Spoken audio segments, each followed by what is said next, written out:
Ladies and gentlemen, welcome back to HMP, where the kisses are hers and his. I am your host, Adam Portress, and joining me today, he's been wearing his underpants outside of his pants before it was cool. Welcome, the Hartford Hellion, Sweet Sean Kovacs from the internet. I do it because it feels good. And he's the most beautiful eclair in the whole world, Bruce Leslie. I'm a prickly pear, and I just watched the movie for Burt Convy. Oh, man. If you're not a Burt Convy fan, I don't know what you're doing on this episode, because we don't need you. We're Burt Convy heaven over here, because today we're talking about Hero at Large from 1980. A movie that has been discussed around the hallowed halls of HMP for many a year. Bruce, if I'm not mistaken, you were the one who originally had brought this up at some point. Perhaps. Sean and I are both at the age where it was showing up on HBO when we were probably looking for superhero fare and there wasn't much out there. So I think we both had similar nostalgic memories of it from about that same time period. Did you guys know Burt? I didn't even know Burt Convy was an actor. I only knew him as a game show host. Did you guys knew that he was an actor? I think I did. Not particularly. I had no idea. No, but it's just like a welcome. Welcome, that's for sure. We'll talk about it. Before we get into Hero at Large, we got to say a big thank you to the people who support this show over at patreon.com/HMP. Those people get the awesome pre-show, post-show, Dinger Zone. And in that Dinger Zone, you hear us discuss this month's Patreon vote. That's right. We are going to be, as we always do every month, we ask our folks over at patreon.com/HMP what movie they would like us to watch. We give them a selection to choose from. They tell us, and you know what we do? We do that movie. Because that's the kind of guys that we are. We listen to the people that support us. Here are your Patreon votes for the month of February here. We have Head of the Family, Full Moon Classic there and everything. We did Shrunken Heads earlier, but now we did the small heads. Now we want to do the big heads because, you know, medium-sized heads are a little bit boring. So we're going with Head of the Family, Darkman 3. We've covered the other two Darkman movies over the year on this podcast, so it's about time we hit that the final trifecta. Some might say the best Darkman in Darkman 3. You know, is what's his Terminator is Patrick. Oh gosh, what's his name? The T-1000. Oh, right. Robert Patrick. Is Robert Patrick. It's probably Roger Patrick's favorite Darkman, I would say. We got Flashman, which is an Italian super film from, what's the year on this one? 67. It looks fantastically bad. All you got to do is look at the poster for Flashman. That tells you everything that you need to know about that flick. Another one for our Patreon vote, we got Brick. Rian Johnson's Brick from, what's that, 2003? Man, it's early. 4, I don't know. Something like that. So the Rian Johnson classic, which I saw in the theater and everything, and I forget. Oh, we'll talk about it. If you vote for that, I'll talk to you about how I found that movie out and everything. And of course, the Jean-Pierre Melville's Le Samurai. We're going to be, so beat up to you people, patreon.com/HMP. You get to vote on what we watch here, and then we listen to you. And at the same time, too, you get your Dinger Zone, and you help make sure that this show comes back to you week after week, month after month, and my God, year after year. We are rolling up to year 8, boys. I was wondering where you were going to go after a month. I had no idea. I tell you, sometimes I skip decades. We're not there yet. We got a couple more to go for that one. But if you would like to see that happen, patreon.com/HMP. We appreciate all of you fine folks for that stuff. And if you can't do that, at least drop on down to the iTunes. Give us a 5-star review, a.k.a. Humdinger. Humdinger. Spotify as well. They do stars. And for heaven's sake, we're over there on YouTube, man. Well, I think we're at like 11,000 subscribers over on YouTube. So if you haven't, checked us out over there and you're not near a podcatching device and everything, check that out. And we really appreciate all that fine folks. Let's get into it, boys. Here's the IMDb plotline for Hero at Large. As we all know, IMDb 100% correct in everything they say and or do. A struggling actor buying milk stops a robbery while wearing a superhero uniform promoting a movie. The unknown hero decides to try again. Can he impress his cute neighbor? ? I guess it is the plot. It's not well written, this logline, but indeed, that is the plot. And that plot was written by A.J. Carruthers. He was a story consultant for Friends. No, not that one. The 1979 TV show about 3 11-year-olds that ran for 5 episodes. They had a plucky black kid in it. That's good. I missed that one. Mm-hmm. No. Actually, he wrote The Third Man. No, wait, I'm sorry. Not that one. Not the great Carol Reed movie. No. He did the Third Man television show. Okay, so My Three Sons was the best thing that he ever did, okay? Did he or did he not write the screenplay for Bright Lights, Big City? That's a movie I like. No. What a very strange pull. How did you pull that, Bruce Leslie? Because I'm pretty sure he helped write that when I was looking up his credits. That I might have been wrong. And this movie is directed by Martin Davidson. You'd probably best know him from Eddie and the Cruisers, which gets a mention in Quentin Tarantino's new book, Cinema Speculation, which I just finished. I finished a book, everybody. Suck it. Good job, Adam Portress. Thank you. Man, in the 5th grade, people wouldn't shut up about that movie.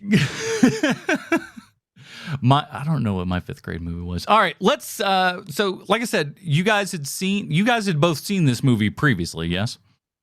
Oh, yes. I had not seen it all the way through. This is a movie where, if you were a kid looking for superhero fare, and you're like, oh, that guy's wearing a costume, and then within 30 seconds, you know that he's not actually a superhero. You tend to, at least this fella tended to move on at 8 years old. I just moved right on. I know that I made it all the way through. However, all my fond glowing memories are from about the first 30 minutes. It was interesting because I didn't read, I knew nothing of this. I knew the name in John Ritter. That was the extent to my knowledge and everything. And so anyone that's the only thing I loved more than superheroes back then was Three's Company. I was the kind of guy this movie was made for. So John Ritter is so John Ritter's like the thing that gets you in the door here. Outside of that, I know absolutely nothing, and I'm just going, okay. Quickly, you realize I don't think this guy's going to be getting superpowers anytime soon. I don't think we're going to be flying anywhere at any particular point, which may or may not be a good or bad thing. But before we get into all that, let's, if it wasn't enough, let me sell everybody on this John Ritter superhero flick, because this sucker's got everything. We got the MGM Lion, old school New York, dirty New York. We got overdramatic music and either really good or really bad paper mache dude on top of a van. Wait till you find out what that's for. We meet our lead, and the first thing that we hear is an unexpected pregnancy. Are we going to cover this in a superhero film? Oh, thank God. They're just actors that are running lines. Didn't want to have that discussion in this movie. We got agents and pastrami sandwiches with a game of Who's the Arab? I know we've all played that one. But if you think that's offensive, wait till you see how actory this dude gets. Seriously, actors, why do all of you act like there's a camera on you at all times? Theater people, you're the most guilty of them all. Stop it. Get some help. John Ritter, however, is so infinitely likable that he can take off his shirt and preen around with his chest hair in all of its glory and be a big goof with a superhero commercial on that he sees on TV and relentlessly is hitting on this woman, and you still like him. We got wild flirting with plants, cosplaying in a movie premiere, surprise Kevin Bacon cameo, not to be outdone, a Dr. Joyce Brothers cameo, so you know Bruce was excited. We got not so gay, vague gay jokes. It is 1980 after all. But $2.46 for a pack of beer? Why do you even need to rob a store when the prices are that good? We got breaking into a hot set. That Steve is such a charmer. And it ain't just like a TV to tell you that you're not living up to your potential. But Bert Convy is Pimp Dan Marino. Awkward local news galore. We got all of a sudden the movie turns into The French Connection. We got changing clothes in a car while in a tunnel. Who amongst us hasn't pulled that one off? Barrier crashing, car flipping. And wouldn't you know it, bullets sting, and gunshot wounds now just require bed rest. No worries. How old is this movie? Chinese food is so new of an idea in the U.S. that this film mocks it. Also, there's a little line in this movie that I've heard from women far too many times. There's no place for you in my life. Please go back to your apartment. A subway train car breaks out that makes Bullet Train look like the amazing movie that it is. Don't compare them. It's not worth it. Don't do that. We got a crisis of conscience, a big speech, Senator Palantine from Taxi Driver, the Gene Krupa guy from Taxi Driver, the diner from Taxi Driver. What are you trying to say, movie? And the whole house of cards starts crumbling down, then all of a sudden the movie turns into Backdraft. But do you think Kurt Russell could have fought off these fires wearing these superhero PJs? Well, maybe Kurt Russell could, but you know who did wear that costume that makes Puma Man look like Captain America? John friggin' Ritter. That's right. This movie's got everything. Very nice. I like the way you framed this as a retelling of Taxi Driver, because I thought that myself a couple times, mainly because he drives a taxi, granted. But yeah, I thought that. But it is. You also can't help make the comparison because it is dirty, disgusting Fort Apache, the Bronx, New York. I mean, it is fantastic. That was what I was surprised to see, is just like that great gritty, dirty New York and everything. And back when you could still afford to live there. Yeah, back when you could be an out of work actor and not pay your rent and still have an old lady scream at you in the hallway. The only other person who can get away with that is Spider-Man. Yeah. Everyone else, nope, we're kicking you to the curb right away. Big John Ritter fan. I think everybody, like, who doesn't love John Ritter? I feel like there's got to be somebody out there, but they're monsters, right? Yes. Mr. Roper had big problems with it. I've got to say that the people who made this movie should be brought up on criminal charges, because John Ritter is, like, honest to goodness, one of the greatest physical comedians of his day. You know, like, he kind of took the mantle from Dick Van Dyke in that matter. Where, that's an excellent point I'd never considered. He is physically amazing with his body. Like, he can make it do whatever he needs it to do. And the fact that they don't use that at all in this movie is a war crime. It's nothing short of a war crime. You have one of the greatest physical comedians of his age. No, you know what? I'm just gonna say he's the best. He's the best physical comedian of his age. And this is what you make him do. It was angering me. I was like, halfway through the movie, like, why aren't they using John Ritter? Why aren't they using John Ritter? It's ridiculous. They had him do a couple of sit-ups, you know. That's something. Look, John Ritter was a very good-looking man. He's a very, very, like, unassuming good-looking man too. So, like, he's sneaky good-looking, you know, which is the kind of good-looking you want to be. That. Yeah. He's the kind of good-looking you want to be. Same with Ann Archer. Is that who that is? That's Ann Archer, yes, right? That's Ann Archer. Yeah. Same with Ann Archer. Not sneaky hot, just hot. Just good old fashioned regular hot in this movie. My Lord, getting it done, that lady. Yeah, and like you said, he's an unassuming guy, and then, like, it's weird, like, he takes his shirt off and, like, that's it. Like, oh, okay, I see what the ladies are going after here. I will say, though, I remember, like, in the early 80s, like, every guy our dad's age, like, looked like that by accident, because you just couldn't help but be in much better shape then than you are now. Yeah, and they all had like that perfect. What are you talking about? I'm talking about, hey, I grew up around a lot of physical laborers. Nobody went to the gym. Gotcha. Nobody did sit-ups. But, you know, my uncle, my dad, whatever, they'd take their shirts off and they would look like that, hair and all. Usually they needed a bit of a shower. They had a little odor that went with it. But it was just like that natural. You're not eating fast food 8 times a day. You're working physical labor. It's just like, you don't have the internet and you've only got 3 channels and they show soap operas for half the time.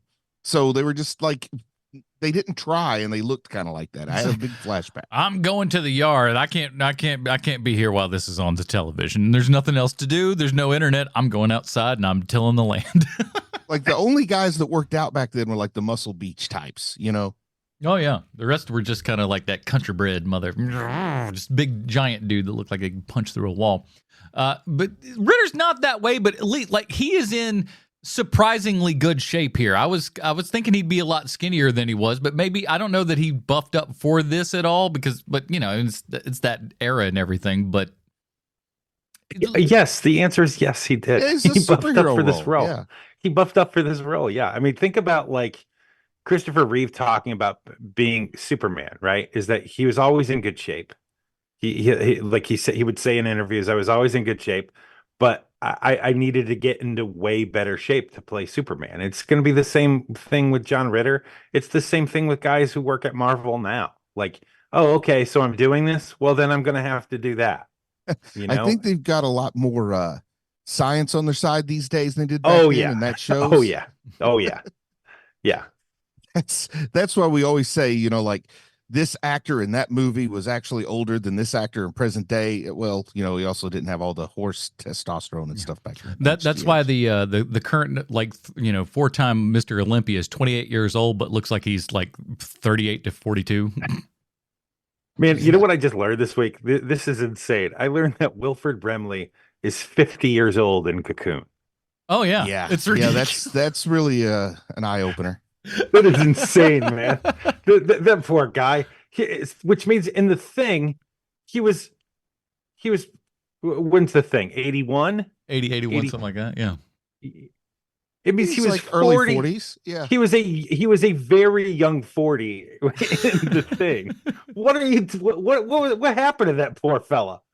But to his credit though, he's the original Morgan Freeman where he just looked exactly the same for Yeah. 50 years and everybody's like, "Man, that guy isn't aging at all because he was already 60 when he was 30." Oh, what a great I love his bit in the thing. I'm fine now. I can go inside. It's fine. Everything's cool. Like, no, Yeah, you are not, with sir. that noose, looking through the noose. Everything's cool. Like, no, it is not. So, we had, did you guys have to look up and verify that it was Kevin Bacon just to make sure? Oh my gosh, Because no. he's totally uncredited. I know, but it's like he's totally uncredited. I don't know how I'd missed that all these years. So I did have to, like I couldn't look it up through Hero at Large. I had to look it up through Kevin Bacon to verify it. 1980, stellar year for old Bacon here. You got this Yeah, man. movie, you got Friday your the 13th. Friday 13th, looking good. Yeah, getting it done. Boy's starting to get there. Throwing around gay slurs, no problems. Hey, listen. Actually, he doesn't do it. It's the other guy. Well, So that bus that he gets on after the movie opening and they got all the actors dressed like Captain Avenger in there. When I was a kid, that gave me just the best feeling. Like I thought the coolest thing in the world would be riding on that bus. Now as an adult, I look at it and I'm so thankful I don't have to ride on that bus. And that's what 40 plus years of perspective will do for you. Now, did you want to be on the bus like as an actor or as just like a passenger? A kid on the bus. I wanted to be a kid on that bus full of superheroes with the gigantic, whatever it's made out of, paper mache, It's got to be paper mache. Captain Avenger on the top. Looks like it was put I together. just thought, man, I wish I lived in New York instead of Kentucky so I could be on buses like that. Like I thought that was an everyday thing. They certainly make it seem that way. But here's my question to you, fellas. Now, we've all heard of, and I've told a story, I don't know if it was on this show or a Dinger Zone or whatever, about like, seeing a local like Ronald McDonald and stuff. So there are people that, go around to the different establishments and whatnot. But here's the thing, though. If Ronald McDonald is going around to do a promo at a McDonald's, he ain't hanging out with 15 other Ronalds inside of a truck that's got Ronald on top of it and then drop it off in front of all the kids. And how stupid are these kids who are sitting there and not just go like, what are the other cats sitting up in this Well, thing? I mean, how else are you going to do it? You're going to have them each taking a cab. You're going to have them riding the subway fully costumed. This is New York before megaplexes, so who knows how many screens they're dropping people off at. One. Well, they also won't care. I mean, that's the part that we're not getting here. That's true. Is that like they don't care. Like, listen, we paid you $50 to make an appearance. However it takes, however you get there is how you're going to get there. Like they don't care about that. It's kind of hold on, please. So it's one of those things with movies where like this movie in particular has a huge reality problem. So like that's part of the problem. That's something where you'd be like, huh? Or like the guy who's the Burt Convy character. He's a movie publicist, but he also works for the mayor. That's not a thing that happens. Also, you got who I'm guessing Ann Archer is probably supposed to be the prop master on these series of dog food commercials, right? Mm-hmm.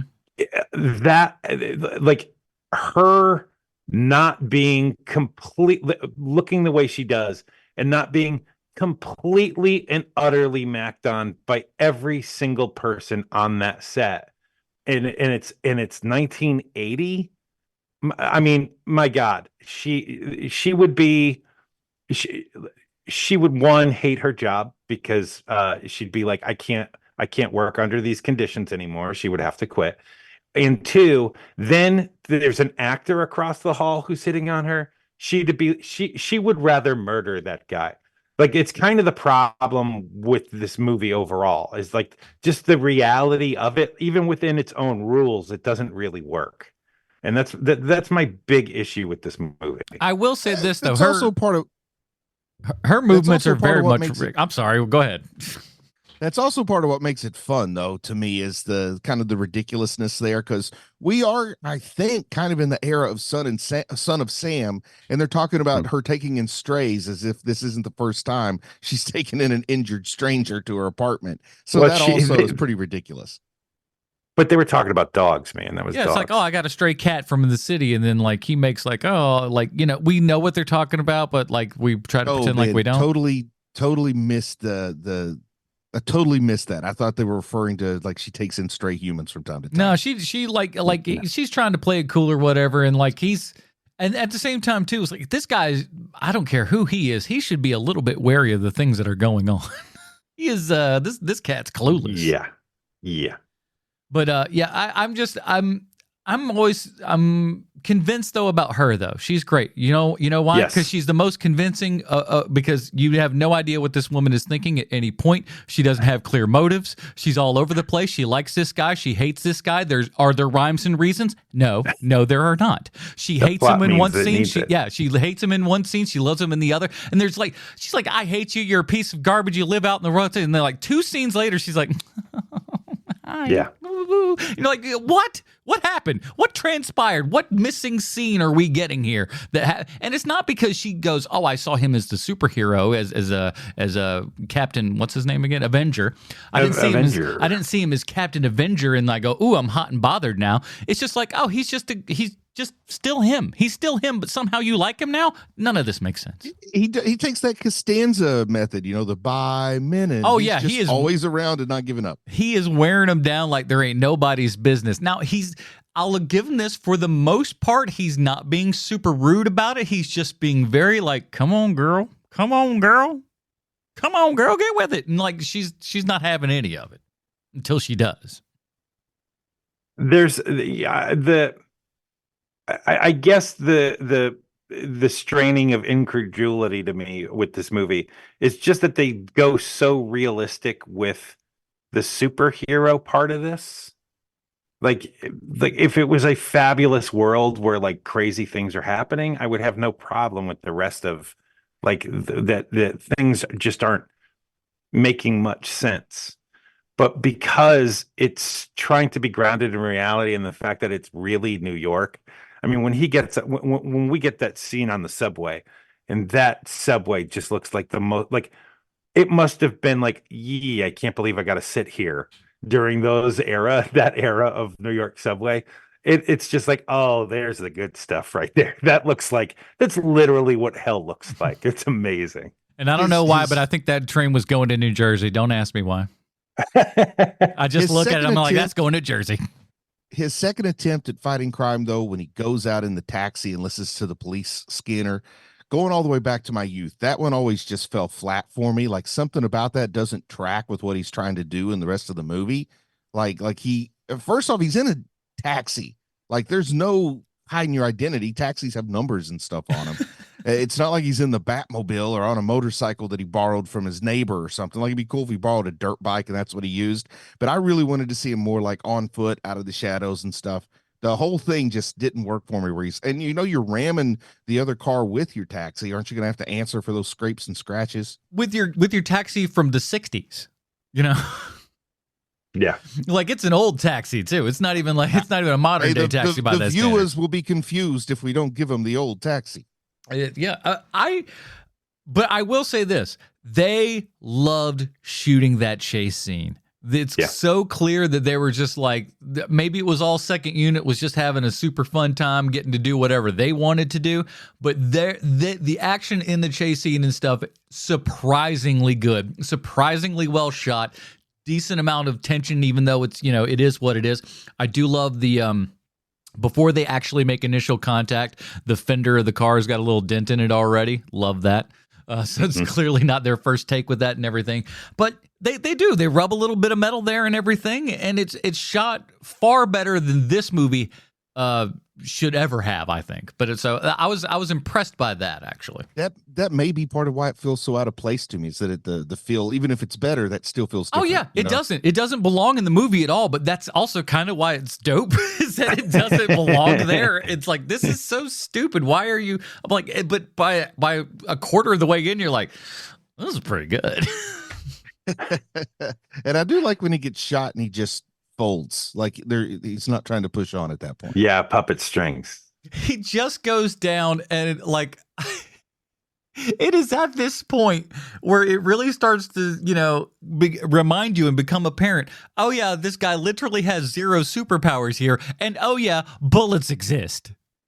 He did not think his clever plan all the way through. No, I'm like, and of course, jumping ahead a little bit, but with the second, the staged fight there and everything on the subway, it's so bad, but it's so good that it is so bad. And that's what, like, I love how horrible that is staged, because I feel like that is staged badly on purpose for that thing. And because they can clearly shoot better than this. We've seen them do it.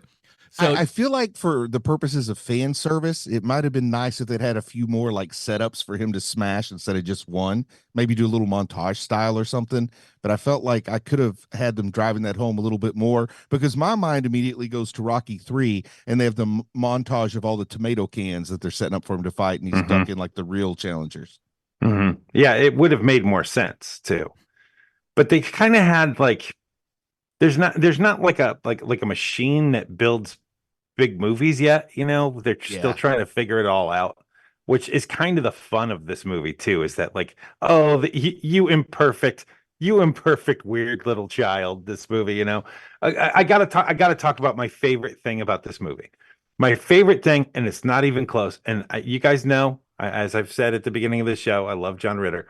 My favorite thing in this movie is Kevin McCarthy. Kevin McCarthy as the mayor. I love Kevin McCarthy so much.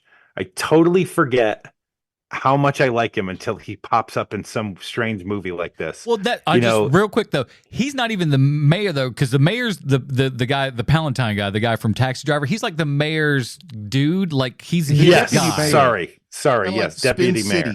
Spin City made me know that exists in New York. That's right. It's a deputy mayor. You're right. I'm sorry. I was confused when the movie was going on too. And I was just like, oh, okay. And then I had to put it all together. He is he always plays the same guy. He never doesn't play Kevin McCarthy in a role, which is totally fine by me. The same guy he is in UHF is the same guy he is here. And it's totally fine by me. The fact that he is no longer with us, at least I don't think so, because he hasn't been in a movie in 10 years, so I'm going to guess he's not with us anymore, is kind of a shame, because we're missing that flavor from movies now. And just seeing it, like he died in 2010. So like just the command that he has whenever he's on screen, my eye immediately goes to him no matter what's going on, whether it's Inner Space, or Invasion of the Body Snatchers. It doesn't matter. I'm just a huge Kevin McCarthy fan. I feel like they don't make him like that anymore. The actor that you're just going to call on for the same kind of stock role, but it's beautiful. Yeah, you're not going to get a better Kevin McCarthy than Kevin McCarthy. Yeah, you got like there's guys like that, and like Stacy Keach kind of falls into that category. What's his face? Oh, I had his name a second ago, but there's a couple of dudes that just have that kind of like, oh, you're that guy, and you may be that dude in everything, but boy, you are the best at that. And he's definitely one of those guys. When he comes on, you're just like, oh yeah, there you go. Man, guy worked right up to his death. Jeez. See, some of these dudes, man, they get on that horse and they don't get off until that quarter goes out. The score. Let's talk about that. Like I said it right at the top there. I don't like the score's fine, but especially like at the beginning, I don't know why it's so over the top and John Williams-esque in this movie that doesn't belong in. It is just like relentlessly pounding you, and I'm like, what movie are we about to watch? And it doesn't match up with anything that we see post that. The only thing I could think is they're trying to match the energy of Superman. Yeah. Yes. From 2 years prior. Yeah, they're clearly going after that Superman money, especially with having that billboard in Times Square. You have all of that openingness. Hey, imagine if John Ritter was Superman. I mean, that movie basically sells itself in 1980, right? Yeah. I mean, that's basically what happened. That's how you sell that movie. But you're right, and the rest of the movie is not nearly as bombastic. Thank goodness, because Yeah. if that was the soundtrack for the entire movie, this would have been a very, very hard movie to watch. They dial it down, thankfully. New York is gorgeous. I love the dinginess of it all. Having, seeing Times Square, we'll call it 79, because probably when they shot. Sure. To see that New York and everything, and have that Times Square, and having, stood there myself and seeing the differences, between, 40 years, 40, 50 years worth of stuff. It's like wild. It's so cool to just kind of see what remains the same, what looks sort of different and whatnot. But just that different era of New York, it's just so good. And there are a couple of shots where their walk and talk down the street and everything on the sidewalk and stuff look fantastic, that you can just tell was clearly actually shot in New York and stuff. So it's like stuff like that is just brings another level to this that today we would just shoot on a crappy back lot in Atlanta. No offense to Atlanta, because they're fine, but they're not. That ain't New York City. I agree. Look, man, I think that there's certain things that you shouldn't cheap out on. That's one of the things. Hey. If your movie is in New York, shoot it in New York. You mean you didn't believe Shrunken Heads was actually in New York? No. I was fairly certain that was on Planet Cuckoo. Yeah, that wasn't even the good backlot. That wasn't even Universal's backlot. It was a different one. That was our magical castle in Berlin, or wherever the heck it was that they were shooting all that crap.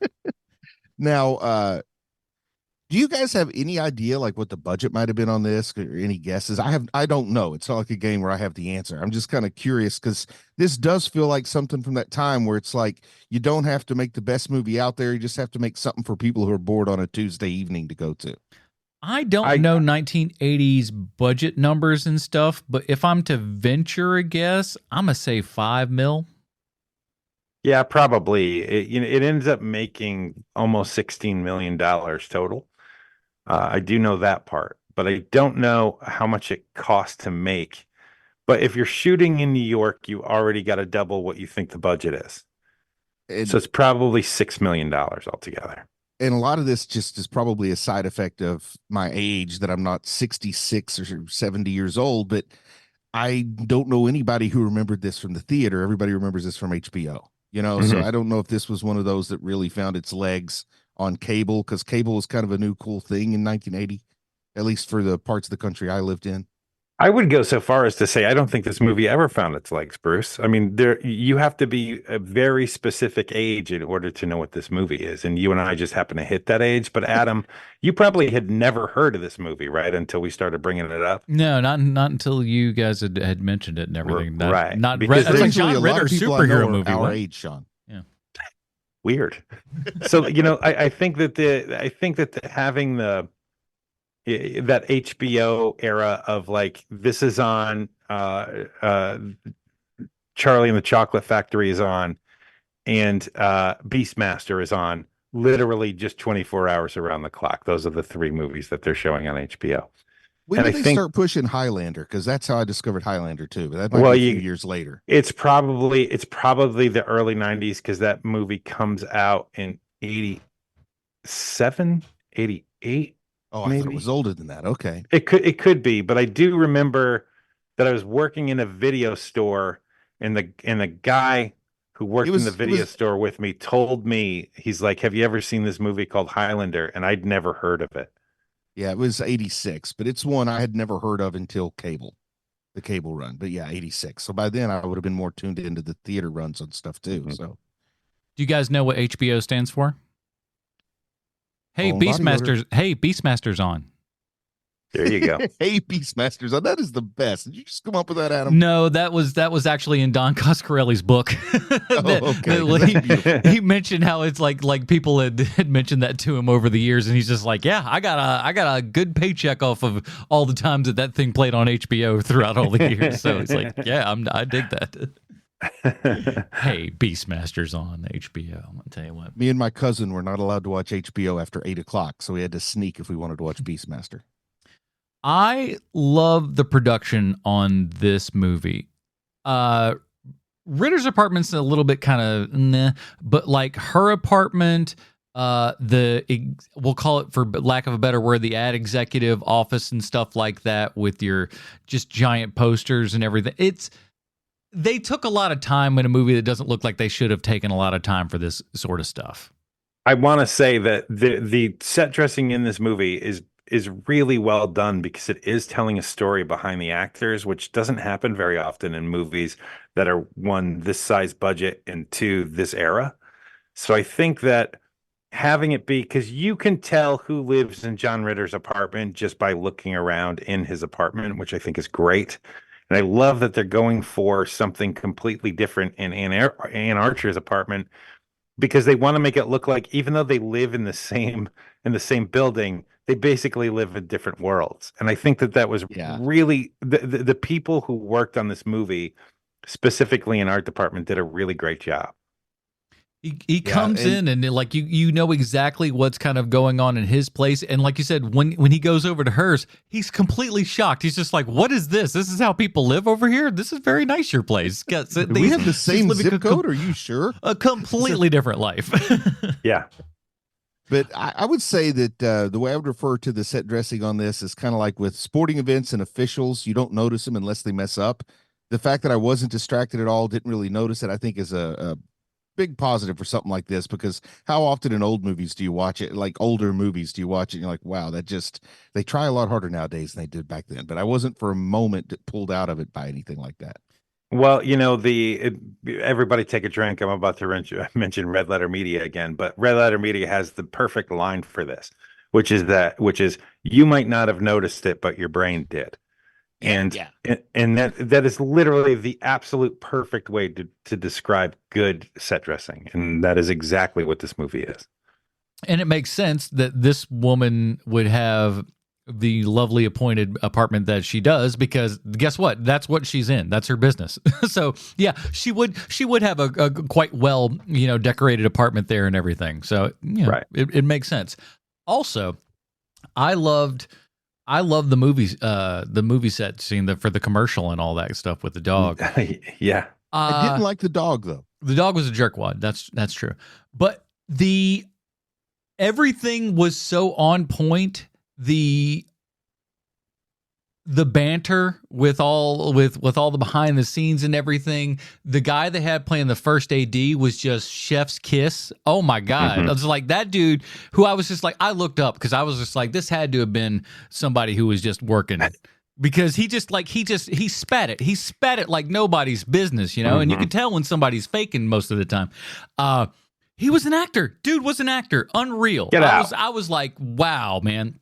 He'd been in a decent amount of stuff and things too. So all those people that were in there, while they all looked like professionals, doggone it, they were pretty much all actors. I was shocked at that, and I thought that was very, very cool. But that first AD, I was like, that dude's got to be in. He's rattling off like ain't nobody's business, and he's an actor. I was like, shoot. And not only that, they wrote it. Maybe they did a rewrite. Maybe that's where the magic came in, where he was just like, this is not what people say on. I've worked on movies. Let me tell you what a first AD says, and goes through all that. Maybe he rewrote, because this movie doesn't seem like it would know so spot on what an actual set was like. But that's basic, of course, given his the writer's other credentials. If you look him up on IMDb, maybe he didn't write that bit.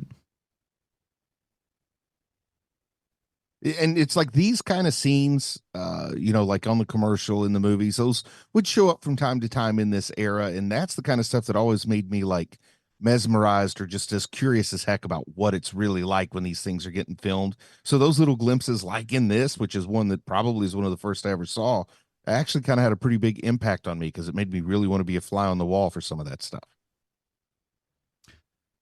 Bert Convy again. I call him Pimp Dan Marino in this, because that's exactly what it looks like. Yeah, that's how he looks. Yeah. If you put Dan Marino in those glasses and everything and unbutton his shirt a little bit, put him in a gold necklace, which, by the way, I love. Again, tiny little stupid choices that they make with that guy. Is his watch is on the outside of his sleeve and everything. Which was like a Ralph Lauren popularized that, at least in America, probably just a couple years prior to that and everything. So it's just like really neat, tiny little things that don't need to be there, but are there. And just, I don't know, like I love picking those tiny little things out. It feels like in 1980 they cared a little bit. I'm really impressed with your knowledge of watch fashion from the era there. I know some things. So, I'm looking around at Bert Convey's uh, uh, biography here, and it looks like he's just a guy who was in, like, doing walk-ons in every TV show that has ever existed, and then he's in Cannonball Run, and Cannonball Run is 1981, and I know that once he's the host of Win, Lose, or Draw. You can tell that Bert Convey and Burt Reynolds are friends off air, because the way that they talk to each other on that show, even as a kid, I was like, oh, those guys are actually friends. I don't know if you ever noticed, but Win, Lose, or Draw was a Burt and Burt production. Right. And that makes sense. So, they're executive producers on that show. So Bert Convey, he just transitions from like journeyman actor to guy who's on like the Love Boat and, doing one-offs on, Macmillan and Wife or whatever. And then he's in Cannonball Run, and then he becomes a game show host until he dies in 1991. So, like, I guess it's that era of people where you don't know where they come from. Like when you watch the Hollywood Squares in the 70s, you like, oh, that person's just famous for being famous, Yeah. And we have that now too. It's just with reality stars instead of people who, probably did every TV show in the 60s, because they're probably studio actors, I'm guessing, and they just did all of the, like, oh, I'm an ABC actor, so I do all of the ABC shows, These are all just guesses. I don't even know. I got a guess. I got a guess as to the Burt Convey, Burt Reynolds connection. I got a guess. Cannonball Run, right? I was thinking hairpiece dealer. That's Do they not have like that? It looks the same. Like they look like they go to the same hairpiece guy. If you look at that era, it all adds up. It's all there. I don't know how I didn't notice that. But maybe because I'm just starstruck by seeing Bert Convey again. Listen, it's magnificent. It's perfect, and that's also kind of the giveaway, is because it is so damn perfect. You're just like, and if you look at it again, think of that same Burt Reynolds era. He had that same perfect kind of hair where it's just like nothing, not a stitch out of place. Wonder why? It's true. Man, I usually have really good wig dar too. Not this time. No, pretty sure. I mean, listen, his ghost can come back and haunt me in the night and tell me I'm wrong. I'd welcome it, but we'll see. We'll see. we'll leave that up to the spirit. Spirit of Bert Convey, can you please come and tell us whether or not you wore a wig? I didn't wear nothing, baby. And he punches you right in the face for even suggesting as much. Overall, the speech is weird. I'm concerned for this town. I'm concerned for the city of New York. And the fact that their whole mayoral campaign is like that rests upon the shoulders of an out of work actor I don't even know that they technically even know that he actually did those, the heroic thing or whatever. I don't even think they quite even half believe that themselves. But yet they try to. I'll at least give them credit. They said we need to send a car for you. I'll give him credit there. Credit where credit is due, movie. At least you thought that through.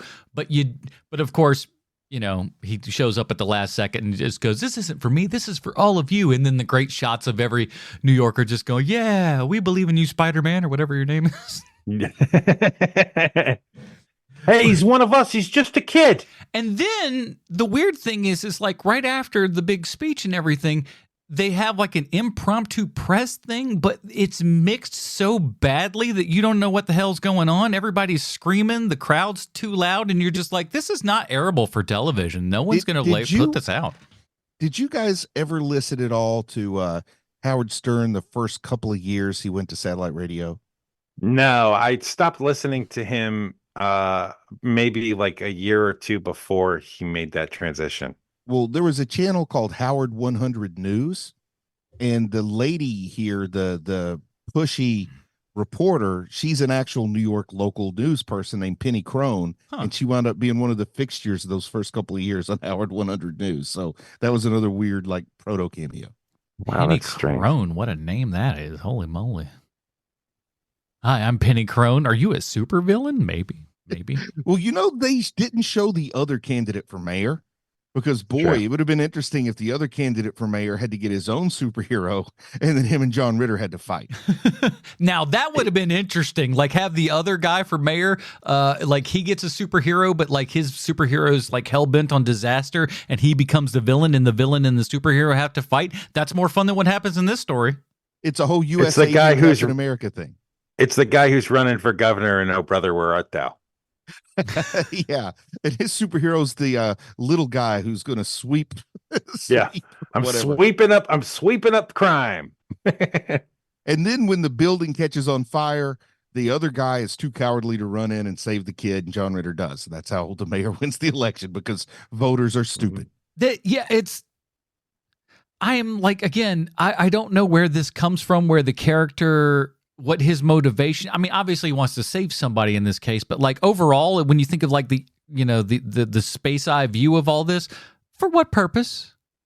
Is it to get the right thing to do? I think we're just walking away that it's who he really is. This thing, no, who this guy really is a horn dog. This guy wants to get some action. Well, okay, that's his booty ticket is saving that kid. That's the only thing I can figure. Look, man, none of us are made of stone. That's a 1980 Ann Archer, sir. Listen, I mean, you want both of these beautiful people to get together. You want that for sure. You're confused by all of it. You're not sure why they would like each other, either of them, quite frankly. I don't know why either one would like the other one, but they're good looking. I think that's the answer that we get. I think so, yeah. And they're across the hall from each other, and that's the way that the screenplay has to go. Otherwise, the movie is over in 5 seconds when he gets a job, being in a play. Which, by the way, I love. That's another great thing that John Ritter does well, is act within acting. He does that. Yes, he does that a lot in a lot of different movies and stuff that he does, and to where he's just like, oh, I'm going to take away from me and then kind of do a version of me that is kind of crappy. But like, that's what's so great about it, is that's clearly him, leaning into that sort of stuff. Before we get to the thing here and everything, again, so many weird Taxi Driver things. I don't know why it is. I see the Gene Krupa guy at the beginning of the thing. He's the one that's just going pow, pow, pow. That's literally the dude from Taxi Driver. They go to the literal diner that Peter Boyle and all of them are talking in, making bets and a couple racial slurs. But like that's the diner that they're in. We got the guy who was playing a politician in Taxi Driver is now the mayor of New York. I don't know. I don't get it. It's so wild, but I love it. I mean, it's New York only has so many diners you can film in and so many actors that are willing to work, right? No, this is like, you don't get the three-peat there without being wildly specific. You are just, I would love it. I would love it if the order these movies were made were switched and it turned out Taxi Driver was just heavily influenced by Hero at Large. Now that's the world I want to live in. Now, what's really great, I'm just kind of speaking of Taxi Driver's mentioned in Quentin Tarantino's new book, Cinema Speculation. Something that I never really put together is how, like, that movie is pretty much just The Searchers. And I was like, oh my gosh, it totally is. Yeah. Paul Schrader's rewritten The Searchers a couple of times in a few of the movies that he's done. When you think about, what is Hardcore about? Hardcore is about a guy whose daughter gets gone and now he's got to go and get her and everything. It's The Searchers. The man's redone The Searchers like 3 or 4 times. Wow. That's crazy. I get The Searchers confused with The Rescuers. And a little bit different. Not quite so animated, the other all right, let's get down to, or before we get down to it, rather, my goodness, let's find out how. Oh, this is going to be a good one. I think we're in for a good one with this one. We got to find out how this John Ritter quote unquote superhero film relates back 1-to-1 with Sylvester Stallone. Why, thank you, Adam. I have a prepared statement. Oh, help is on the way, Mr. Stallone. Hero at Large is one of those easily forgettable films from the early 80s that you can't really blame on studio executives due to its release date. I don't think there's a time of year this movie would have gone on the big box office success ever. To give you an example of this, Hero at Large premiered in theaters on February 8th, 1980. This is what the top 5 at the box office looked like in February of that year. 1 is American Gigolo. Number 2, Hero at Large. Number 3 is a movie that also doesn't exist called The Last Married Couple in America. What? I've never heard of that movie. Number 4 in its 7th week, the action-packed family comedy Kramer versus Kramer. And a week later, the re-release of Jaws 2 would come out, earning $4 million in just its re-release. It's not like they did anything different to it. They just put it in theaters again because the studio suits looked around and were like, hey, everything we have in theaters right now is a total bummer. Even our superhero comedy is a bummer. You know how it looks like John Ritter might have died in an apartment fire at the end? Maybe we need to re-release something fun for the kids like Jaws 2. Hero at Large would go on to gross almost $16 million, and that might not seem like a lot of money. But if you adjust for inflation, it comes out to roughly about $15 trillion in today's money, I think. I'm not a math genius. The director of Hero at Large is Martin Donovan, who directed a few movies you might have heard of, like Adam said earlier, Eddie and the Cruisers, and The Lords of Flatbush, that also starred you, Mr. Sylvester Stallone. There are many stories around the set of Lords of Flatbush, the most famous one, of course, being that that's where the Richard Gere gerbil rumor was started by you, by the way, which you totally deny, Mr. Stallone. But also, another story is that your co-star, Henry Winkler, based his performance as Arthur Fonzarelli on you. That's almost as impressive as the gerbil rumor, which is still my absolute favorite Hollywood rumor of all time. And that's your Stallone connection this week. Director Martin Davidson, who is still alive, by the way. Good job by you, Martin. I hope to hear from you soon. Your pal, the Hartford Hellion. Man, I tell you what, it is going all over the place here, man. You mentioned American Gigolo, written and directed, Paul Schrader. There you go. I'm telling you, the man's got his fingers in all the pies this week. My goodness. All right, here over at HMP, we have our own patented Robin rating system. That's where we take the movie that we watched and compare it to a Robin that has been throughout the history of Robins. Bruce, where does Hero at Large lie on the Robin rating system for you? Well, it's really, really tough for me on this one to pull apart the strands of what's nostalgia and what's joy, because this is still giving me that kind of golden glow that made me feel like a kid again at a few times in the first 30 minutes or so, up through the first heroic act. Then I definitely feel the drag that makes me amazed that I continued to watch through this as a kid. But I still, at the end of the day, like the movie. And if people haven't seen this movie, which I think this applies to a lot of the folks listening, you probably haven't seen this one. It's free on Tubi. Go check it out. I give this a low Tim Drake, just to encourage you guys to at least go watch through the first heroic act and see what you think. I would and do it within a decent amount of time to watch this, because this was one that, because you guys had mentioned this way back when and everything, but it was very, very difficult to find. And as of this recording, it's free on Tubi, so there's a very easy way for you to see it right now, and costs you nothing. So that's always a good thing. Sean? The biggest thing to recommend it to me is the stuff that they used to make for movies that they can't make anymore, like blatant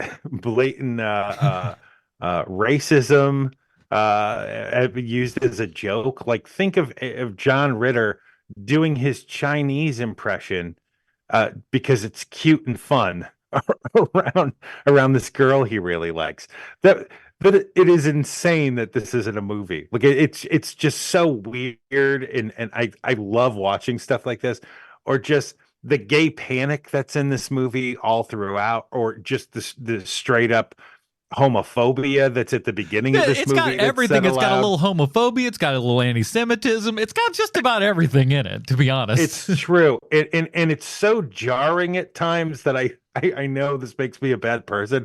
I find it really funny. Because it is. It's funny. That's what, sometimes you look, at least for me, I look back and I see that stuff, and it's funny because it's just oh my God, this was acceptable. And that's why it's funny. It's just oh my, out in public in front of God and everybody, you're just I'm being a horrible person. Just keep it to yourself.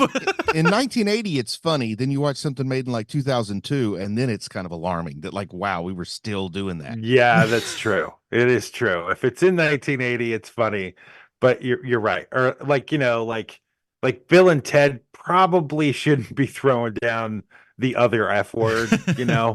probably not, but they did. I mean, what was the movie where Val Kilmer's character was named the F word? Oh, Gay Paris. Well, I mean, with that name, I mean, you're kind of putting it on Front Street right there for everybody to see. So That's Kiss Kiss Bang Bang, and Is that that what it movie's is? amazing. Yeah. Yes. But it's like the first time I watched that, it was a fairly old movie by the time I watched it. And then that just was the real shocker. I was like, wow, we were still doing that at this point.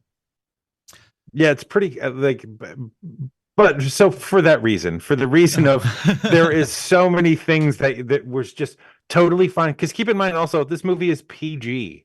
So all of these things are totally fine. No one has a problem with any of this. And for that reason alone, I'm going to give it a low Damian Wayne, just because this movie is very hard to watch if you don't have the thing that Bruce and I have, which is oh man, this reminds me of HBO. Yeah. Old HBO. Yeah, for me, I'd put this at a Damian Wayne's kind of right there in the middle. It lives and dies off of John Ritter, and that can be certainly a good thing, and he certainly pulls it off here as he normally does in the majority of things that he's in and stuff. And like he's one of those dudes that even if he's in something sucky, he tends to be fairly decent in those things. So no surprise that he carries this one with alacrity. Yeah, overall, it's good. There are slow moments and everything.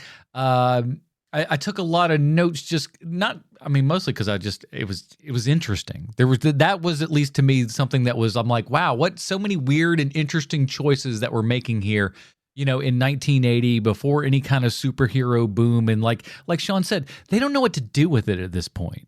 Like they're still trying to figure it out. Superman was here, but like no one knows how to quite capture that lightning in a bottle just yet. So we're just kind of throwing some stuff out there. And like you said, John Ritter becomes a superhero in New York. God, well, 1980, that sells all day long. So if that idea sounds good to you, like I said, check it out. It's on Tubi. It's free. Don't cost you nothing. So, but a couple of ads. And honestly, the ads not so intrusive. Can I just say that? Good job on you, Tubi.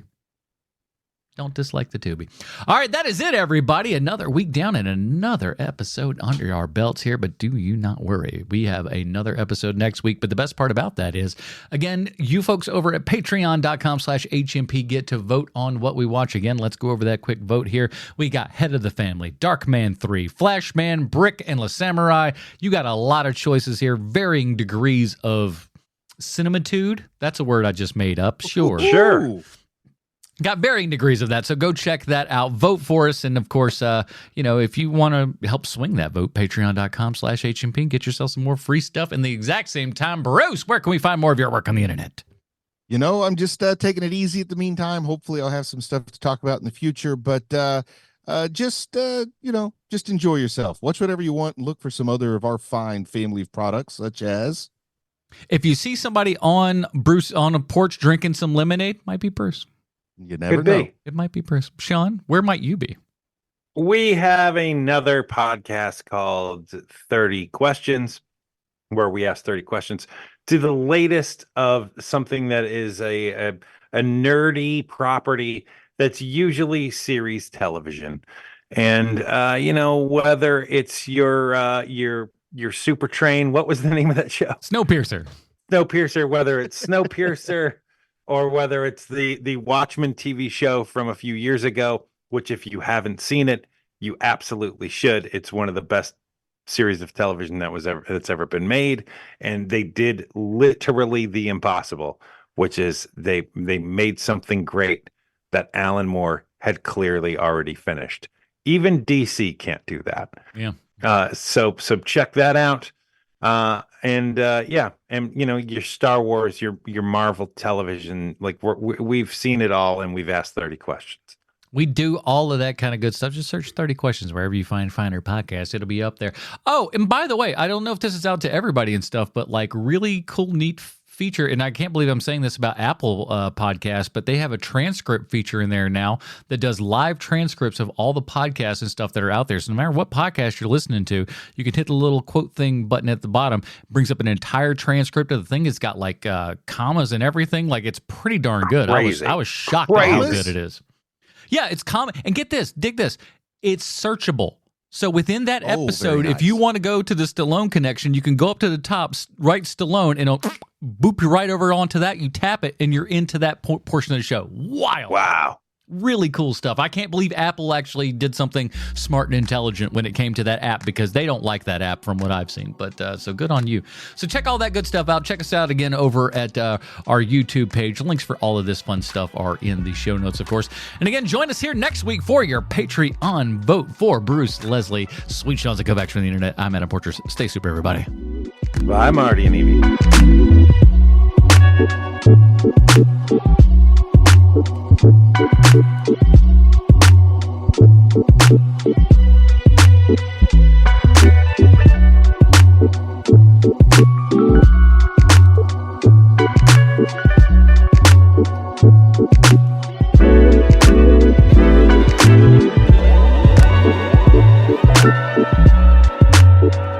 Thank you.